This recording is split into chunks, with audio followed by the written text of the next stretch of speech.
Thank you for joining me on this video. My name is Rodney Constable. I am a former financial advisor, a former vice president of a major mutual fund company, and I am the president and founder of Simple Market Signals at simplemarketsignals.com. Simple Market Signals helps you understand both the direction of the trend and the level of risk in the stock market through our proprietary indicators that are emailed to you every weekend in our weekly stock market-based newsletter, all for less than $20 per month. Today we will be doing technical analysis on the S&P 500 for the week ending Friday, August 7th, 2020. For this analysis, we will be using stockcharts.com. I will leave a link to their site in the description box below this video. And by the way, that is the charting service that I, of course, use and pay for. We had another good week in the S&P 500. We were up 2.45% for the week, and we closed at 3351.28. The first chart that we're going to look at is a 5-year weekly chart of the S&P 500, and the blue line here where you can see my cursor moving is the 40-week moving average. Of course, that's equivalent to the 200-day moving average, and the horizontal blue line I have set at 3350. What we can see here is we closed just above, of course, that 3350 line, again closing at 3351.28. But what I wanted you to see on this 5-year chart was how extended we are above the 40-week moving average at this point. And you can see that over the last 5 years, whenever you get this extended above the 40-week, and this is one of the biggest gaps that we've had over the last 5 years, above the 40-week moving average on the S&P 500. Whenever you get this far above the 40-week moving average, you generally have some type of a pullback, as you can see here. So that is one of the things that you need to keep in mind. There's several things I want to point out here, and I want to get these out right up front here before I forget, is number one, we are very extended above the 40-week moving average. We've had a huge run here, and we should expect some type of a pullback. We are now in what is normally the worst 3 months of the year for the stock market, August, September, October, so please keep that in mind. Also, the earnings for 2020 are going to be substantially less than what they were in 2019. We'll touch on that on another chart. And the last thing here before we move to the next chart is we are, of course, about 3 months away from a presidential election. So there's a lot of uncertainties in this stock market. This market is being driven by technicals and liquidity. So just understand that the market is, it seems to have an upside bias for right now, but just understand it could turn around on us very quickly. So keep your guard up as we move forward. The next chart that we're looking at here is a 1-year weekly chart of the S&P 500. So it's basically the same chart we just looked at, but I've just squished it down to 1 year because I wanted to focus on the fact that where we're at right now in the entire history of the S&P 500, guys, we've had 1 week where we've had a higher close. So we're in rarefied air here. And again, you can see that gap above that 40-week moving average and the fact that we're darn near close to the all-time high. And if we have another decent week next week, we're probably going to have an all-time high in the S&P 500. And on a daily basis, the highest close we've ever seen in the S&P 500 was back on the 19th of February at 3386.15. The next chart that we're going to look at is also a 1-year weekly candlestick chart of the S&P 500. Obviously, I have a lot of annotations on this one that I want to run through real quick. I want to remind you that for 2019, the earnings per share on the S&P 500, and of course that is the composite shares, was just a hair over $162. And for 2020, we'll be lucky if we come in somewhere between $120 and $130 per composite share on the S&P 500. So just understand that as the market continues to go up, we have expanding multiples because we do have contracting earnings. So pretty interesting market that we're in right now. And this now is the 14th week where we've closed above 3,200 on the S&P 500 in the entire history of the S&P 500. And I leave the 3,200 line in there because there's a little bit of support around 3,250, maybe 3,300, but really below where we're trading right now, 3,200 still represents the largest area of support. So that is very critical to keep in mind. that 3,200 still represents the support area below where we're at. So if this market does start to roll over, we will want it to stay above 3,200. Again, we might find a little bit of support at around 3,250, maybe 3,300, but 3,200 remains the broadest area of support below where we are currently trading. The next chart that we're looking at is a 5-year weekly candlestick chart of the DIA. The DIA, of course, is an ETF that tracks the Dow Jones Industrial Average. The blue line still represents the 40-week moving average. We can see that the DIA had a very good week this week, up 3.89%, and is closing nicely above its 40-week moving average. However, it's not near as extended above the 40 as what the S&P 500 is. I would like to see a little bit higher volume on the up weeks on these investments, but overall, a very, very nice week for the DIA. The next chart that we're going to look at is a 5-year weekly chart of the MDY. The MDY is an ETF that tracks the S&P 400 Midcap Index. And we can see that midcaps had a very nice week this week, up 4.08%. We can see here that the MDY is trading nicely above its 40-week moving average. The 40-week on the MDY had been going down. That is kind of negative, but we can see here that it's starting to flatten out. It's not completely flat, but the good news is that we're starting to see that, that downward trend in the MDY 40-week moving average.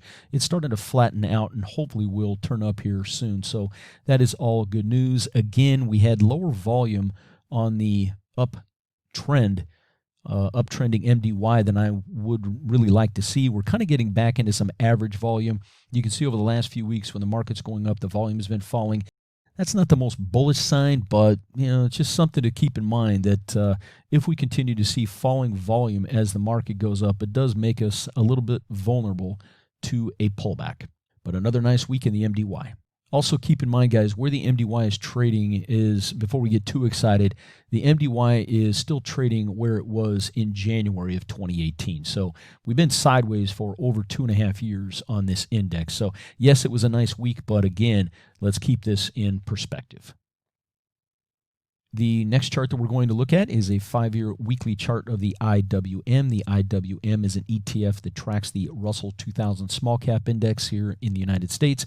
Small caps had a very nice week, up 6% on the IWM, and you can see again closing nicely above the 40-week moving average right here. And again, just like the MDY, that 40-week, which had been going down, which is very negative, is starting to flatten out. So that is good news. And again, just like these other investments, we can see that volume continues to fall on all of these things: small caps, mid caps, large caps. So we're starting to see contracting volume as the market goes up.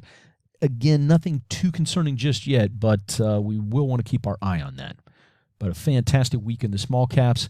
And again, just like the mid caps, the small caps are trading where they were in January of 18. So just because we're above the 40, just because we had a really nice week, don't get too excited here, guys, because we still are trading where we were over 2.5 years ago on the small caps. So keep it in perspective. The next chart that we're going to look at is a 5-year weekly chart of the triple Qs. The triple Qs, of course, that's the Nasdaq 100, a very tech-heavy and biotech-heavy index. And as we can see here, the triple Qs were up 2.15% this week. So not as much as the other areas, not even as much as the S&P 500, but again, up 2% for a major index, especially as hard as this thing has ran as of late. Still a very respectable return for the week. The one thing I am very concerned about on the triple Qs is just how extended they are above their 40-week moving average. We can see that the volume was a little bit lower here than it has been, but not too bad this week. So the biggest concern for me on the triple Qs is just how far above their 40-week moving average they are trading. You can see the gap here, the gap here. When you see these big gaps, and this is really the biggest gap we've had in at least the last 5 years on the triple Qs, it does make us vulnerable, especially when we're in one of the worst months of the year. August tends to be, in most years, the worst month of the year when you go back over the history of the stock market, and then you combine that with September and October. Those 3 months can, not always, they don't always have to be bad, but those 3 months can be very, very volatile. So we have to respect those months. I do. I am always very respectful of August, September, October, I always am on high alert because we can have some very, very hard pullbacks during those months. So keep that in mind. Again, we're going higher on lower earnings for the year. The market is trading on liquidity and stimulus. And we're also, again, just a few months away from what's probably going to be a very contentious presidential election. All of these things add up to uncertainty, and overall, the market hates uncertainty. So the more uncertainty that's out there, the more volatile the market can be. Now what we're looking at is a chart of 2018, and I have this annotated with the Simple Market Signals signals. So these are the weekly signals that come out and are published in the newsletter. And so what we can see here is the signals, the Simple Market signals are green, yellow, and red. So I'm just going to go through this very quickly. We're going to take a look at a couple of charts, but I want you to understand how these signals work and how they can help you. So first off, we have the green signal, and the green signal is the best risk-reward signal for equity investors. And what you're going to see here is that most all upward progress in the stock market is going to be made when the signal is green. And then we have the yellow signal. Now, the yellow signal indicates change, and generally what happens is after a green signal environment, then the signal will change to yellow, and if the sell-off gets bad enough, it'll change to red. Now, in this time frame here, we had both yellow and red signals. I just kind of clumped those together just to kind of give you an indication of what happens. It's very, very hard to make money in the stock market when the signal is either yellow or red, okay? So again, most all of your upward progress in the stock market is going to happen in the green signal environments. During a yellow signal, you're either going to be sideways to slightly down is kind of the realistic expectations, but oftentimes that yellow signal will be that transition signal between a green signal environment and a red signal environment. So in 2018, we went green, we were green here, and then the signal went yellow here, and then it turned red, and we'll take a look at that here in just a second. The red signal is your worst risk-reward signal for equity investors. And your worst downturns, including bear markets, happen during a red signal. And we'll take a look at this here in just a second. Now, let's focus on this time frame right here where the signal went yellow. And we're going to switch to a chart that's going to straddle from September of 2018 through March of 2019, because I want you to understand what happened here. So right here, we had this green period, and then the signal went yellow here. And so what we're going to do is go over here. So right here is where that signal went yellow, all right? And then a few days later, the signal went red right here, and that was in October of 2018, as you can see down here. And then we had some sideways choppy movement and then a quick sell-off. We bottomed right here in the latter part of December, and then the market started to rally. Now, a couple of things to understand is the market will bottom during the red signal, okay? Because, again, remember that simple market signals, the weekly signals, measure risk levels in the stock market. So green is your best risk-reward ratio for equity investors. Red is the worst risk-reward signal for equity investors. And a yellow signal indicates that there's change, that risk is rising, and sometimes that risk gets bad enough that that signal goes red, okay? But anyway, so we bottomed here. The market started to go up, and we can see here that the signal went back to green right here. During shorter red periods, oftentimes the red signal and the green signal come out at about the same price level, okay? And I'll show you here on another chart in just a minute that the longer the sell-off, the lower that green signal is relative to where the red signal came out, and that'll make sense here in just a second. But again, this is just based on market metrics and market internals and things that go into the model, and it's about risk levels, okay? So if you get one of these quick sell-offs that rebounds very quickly, your red signal and your green signal can be in a very similar place, okay?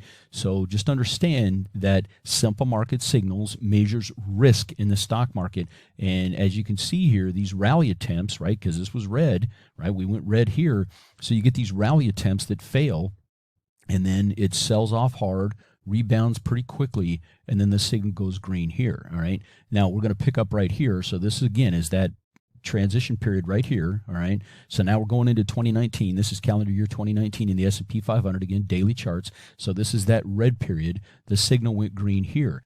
So you can see here when the market is green, this is the best risk-reward ratio for equity investors. And during the green periods, this is where most of your upward progress in the stock market is made. Let's move back and go back to 2007 through 2009, and now we're looking at weekly candles. And what I want you to understand is when the market goes into a prolonged bear market, what really happens here, okay? So now we're going back again. This is 2007. The signal, the weekly signal, when I back tested this, because remember, the model came together in 2017. I worked on this for 20 plus years to figure this out. Finally, all the components came together in 2017. So what we were looking at here, okay, what we're looking at here is actual data. These were the actual signals that the model generated in 2018 and going through 2018 to 2019 transition as we looked here, and then 2019. So this, however, is back testing. So the original red signal that came out during the bear market that started in 07 and ended at the beginning of 09 came out right here. All right, again around 1500 on the S&P 500, and as you can see, we sold off for a few months. We had this rally attempt that failed, and then sold off hard again, bottomed, and the market started to rise, and this signal came out green here. All right, so this is what happens during longer sell-offs, during longer red periods. Your red signal and your green signal have a huge price differential. Just between here and here, the market was down about 40%. Now, if you lose 40%, guys, it takes 66% to get back to break even. All right, so just to get back to 1500 after if you've got 875 left and you're trying to get back to 1500, that is over a 66% gain that's going to be necessary to bring you back up to break even. All right, so this is where simple market signals can really, really help during all market phases. But if it can help you minimize your losses during downturns, regardless of whether it's a multi-year downturn that ends up being a super long bear market, or a shorter downturn like this, if you can use the signals to help minimize your losses and maximize your gains, right, during the green periods, that is where this thing is really going to help you, okay? So the whole key here, and this is where most people get it wrong, is start with the stock market first. What is the overall market environment like? Whether you're trading the S&P 500 through, SPY or a mutual fund or whatever it is, or you're working in the Dow, or you're working in the triple Qs, or you're trading individual stocks or options, you need to get the stock market right first. What is the environment you're working in, okay? Are you in a green environment? Are you in a yellow environment? Are you in a red environment? Get the market environment right first, and then everything else becomes so much easier after that. The simple market signals model is built around the S&P 500. However, it doesn't matter. Whatever you're trading, whether you're trading the DIA, the triple Qs, or individual stocks, you need to understand what's going on with the S&P 500. So let's take a look here at the DIA overlaid on top of the S&P 500, and this is calendar year 2018. So we've already looked at what the S&P 500 looks like by itself, but let's overlay the DIA, the black line, okay, on top of the S&P 500 for 2018. And you can see that the signals would have been exactly the same for the DIA. Now let's roll forward to the mid period. So again, we're going from September of 18 until the end of March, beginning of April of 19. And you can see the downturn. And again, the black line is the DIA. And you can see directionally, it's virtually identical to what's going on with the S&P 500.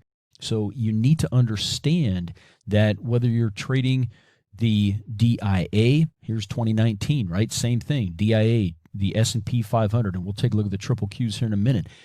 Once you understand that the correlations are so high and directionally is really what matters, you can see that the green periods for the DIA, the yellow periods for the DIA are virtually identical to that of the S&P 500. So I get a lot of questions on this. So I hope you're seeing that it doesn't matter. The correlations to the U.S. equities are so high these days. Everything is so highly correlated that if you can understand what's going on with the S&P 500, it gives you a huge advantage regardless of what you're investing in. So again, we're taking a look at the DIA for right now. Again, this is 2019. Now we're taking a look at the triple Qs, the black line overlaid on top of the S&P 500, and we're back to 2018, and we can see that directionally the triple Qs go in the same direction as the S&P 500, almost exactly the same direction at the same time. However, the rate of change, right, may vary, but the direction is what's important. So the green signal would be the same green signal that you would have for the S&P 500, even if you're using the Qs, or for those of you that like to use the leveraged Qs. You better get the direction of the market right, because if you own the long triple levered, the TQQQ, and the market starts to go against you, like when you're in a yellow or red environment, like towards the tail end of 2018, man, you can lose a lot of money in a hurry if you don't have the direction right. So I think you can see here by looking at the triple Qs, the black line overlaid on top of the S&P 500 during 18, that the direction of the stock market of all these different investments, the S&P 500, the DIA, the triple Qs, they all go in the same general direction. Now let's take a look at the triple Qs for September of 18 through March of 19, just like we did with the DIA. And again, you can see the black line, the triple Qs, going in the same direction as the S&P 500 during that time frame, during that downturn. And then when we look at the whole calendar year for 2019, again, the black line is the triple Qs, as you can see here, and it goes exactly, almost exactly in the same direction as the S&P 500. Again, the rate of change may vary, which doesn't really show up all that well on this particular chart, but you can see directionally that it goes in the same general direction as the S&P 500. And let's do one more thing now. Let's take a look at an individual stock. I get questions on this. So let's go back to 2018, and now let's overlay Apple, AAPL. Apple is the black line, and you can see that the correlation isn't quite as tight, but it overall is about the same. So you can see here that Apple peaked actually and started to go down before, back in the beginning of 2018, before the overall market rolled over and before the yellow signal came out. But you can see that overall Apple is pretty highly correlated to the S&P 500 during 2018. And now, of course, we're looking at Apple from September of 18 through March of 19 during the downturn, and you can see that Apple pretty much followed the S&P 500 lower. Apple actually bottomed about a week after the overall market, which is kind of interesting. But you can see here that once the stock market started to go back up, then that allowed Apple to go back up as well. So individual stocks will, to a large degree, follow the overall market, but it's not uncommon for some stocks to lag when the market bottoms. Some of them will be exactly in sync with the market, but I've seen this on numerous occasions on some individual stocks that I track and trade, where the stocks themselves will lag by about a week or so. All right, so now let's move forward and take a look at Apple during 2019. And again, you can see that directionally, right, directionally, the rate of change may vary, but directionally, Apple goes in about the same general direction as the overall stock market. So that's just one stock, I understand, but Apple is extremely widely held, probably the most widely held individual stock out there. So I wanted you to understand that even if you're dealing with individual stocks, you need to understand, are you in a green? Are you in a red? Are you in a yellow environment? Okay, so you need to understand this, because it's going to help you irrespective of what your underlying investment is, whether it's the SPY, the DIA, the triple Qs, or individual stocks. Simple market signals will help you.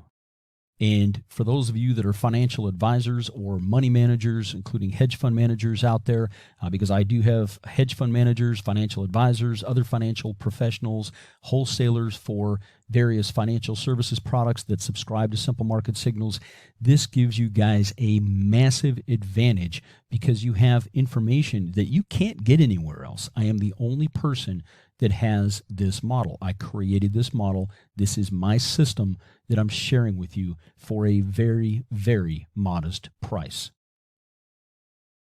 Now let's take a look at the first 3 months of 2020 so you can see how simple market signals could have helped you in the most recent downturn. We know that we came into the year with a strong stock market, so we had a green signal for the majority of January, but on January 27th, the signal went yellow for a couple of weeks. We went back to green in the first part of February, and then we know that we hit the all-time high on February 19th at 3386.15. That is the closing high so far on the S&P 500.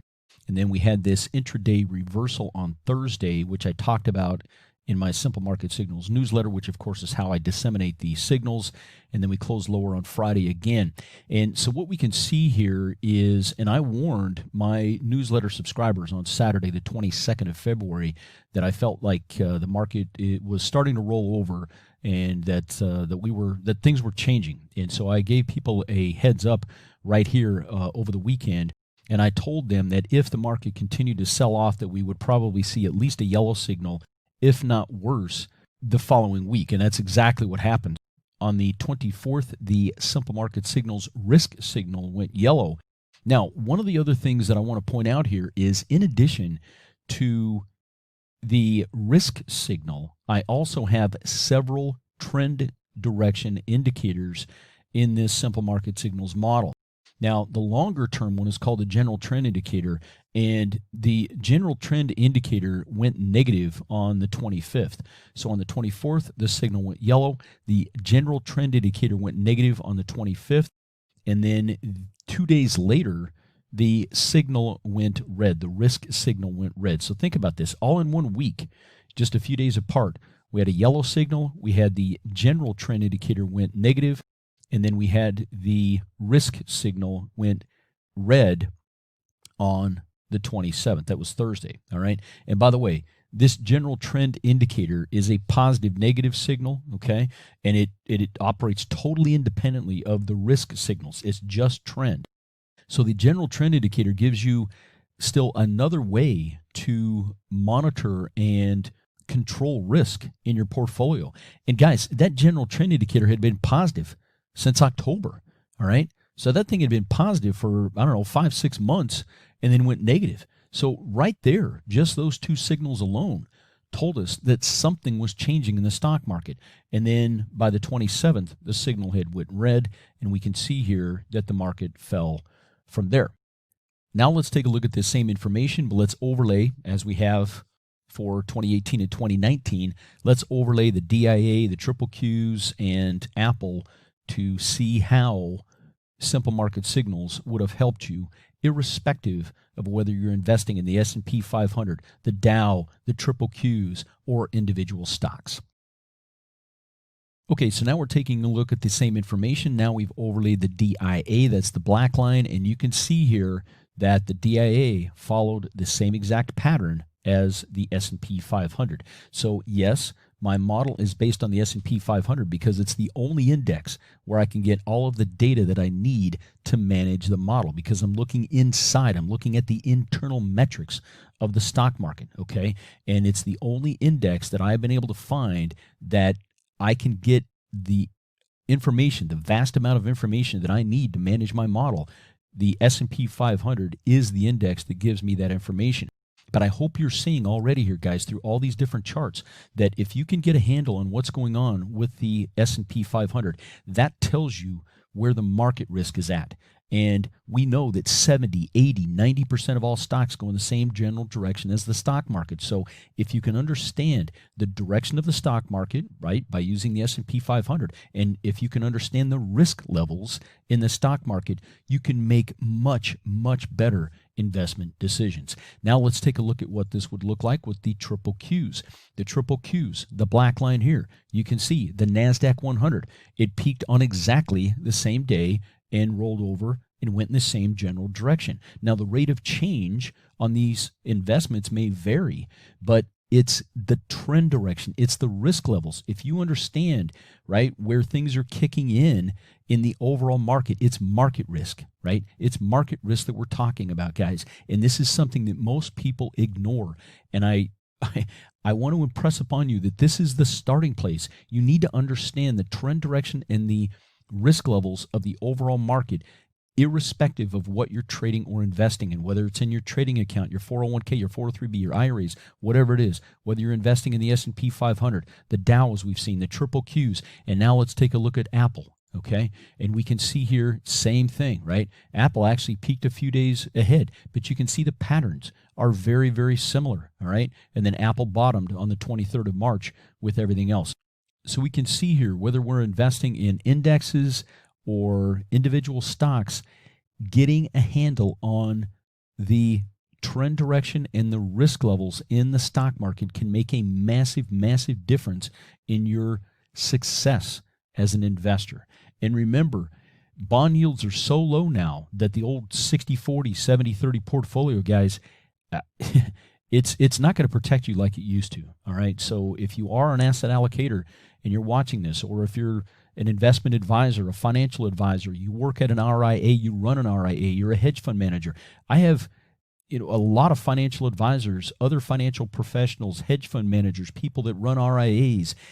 I have all of you guys as clients. And when I speak to these financial professionals that are subscribers to Simple Market Signals, they're telling me how much Simple Market Signals is helping them in their practice. Okay, so please, guys, don't take this lightly. This is the starting place for getting a handle on the risk level in the stock market, the trend direction when market direction and risk levels are changing. This is what Simple Market Signals is about. As part of the Simple Market Signals model, there are three powerful indicators. There's the Simple Market Signals proprietary risk level signal. There's the short-term trend indicator, which helps clarify short-term moves in the overall U.S. stock market. And a normal signal length for the short-term trend indicator is anywhere from 1 or 2 days to 7+ weeks. Then there's the general trend indicator, which is designed to stay positive during the bulk of most uptrends and negative during the bulk of most downtrends. And a normal signal length for the general trend indicator is anywhere from 2 weeks to 5+ months. We disseminate the information through the Simple Market Signals weekly newsletter. In the weekly newsletter, you will receive the proprietary risk level signal on the overall U.S. stock market. You will also receive the proprietary risk level signal on all 11 major sectors of the S&P 500. You will also receive the short-term trend indicator signal. You will also receive the general trend indicator signal. You will also receive market and sector performance information over multiple time frames. You will receive a recap of what happened in the stock market for the past week. You'll also receive technical analysis information, fundamental analysis information, and yield curve information. There is a ton of information every week in the Simple Market Signals newsletter.